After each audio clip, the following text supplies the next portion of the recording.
Faut regarder la réalité en face. L'Algérie n'a pas d'histoire propre. N'ayant jamais existé en tant qu'État jusqu'à l'indépendance, comme le rappelle Bernard Lugan dans son livre sur l'Algérie, l'histoire à l'endroit.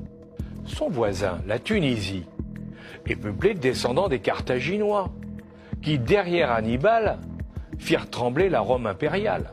En Algérie, les Berbères, qui habitaient les zones montagneuses et furent les véritables premiers occupants, sont devenus une petite minorité.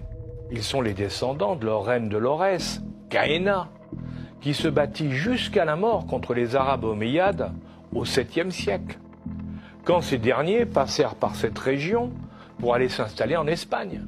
L'Empire ottoman, après en avoir chassé les Espagnols qui étaient installés à Oran et Tlemcen, a occupé le pays de 1515 à 1830. Durant cette période, il a laissé une grande autonomie à son régent, le Dey, qui contrôlait son territoire avec l'aide de janissaires turcs, c'est-à-dire de militaires turcs. Il pratiquait la piraterie et l'esclavage des chrétiens, tel le corsaire, né en Grèce, parce qu'on ne le sait pas, Khizr Khâir el-Din, dit Barberousse, qui alla dans un de ses raids jusqu'à hiverner à Toulon avec sa flotte et deviendra plus tard le bey d'Alger. Enfin, à la colonisation turque succéda celle de la France pendant 130 ans, suite à un coup d'éventail du pacha turc d'Alger contre le consul français Pierre de Balle.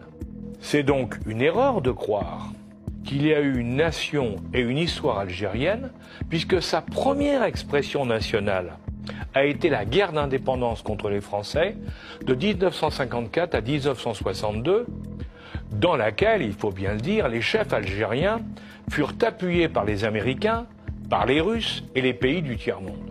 Ceci explique pourquoi cette guerre est la période fondatrice aux yeux de ses dirigeants et de leur parti politique, le FLN.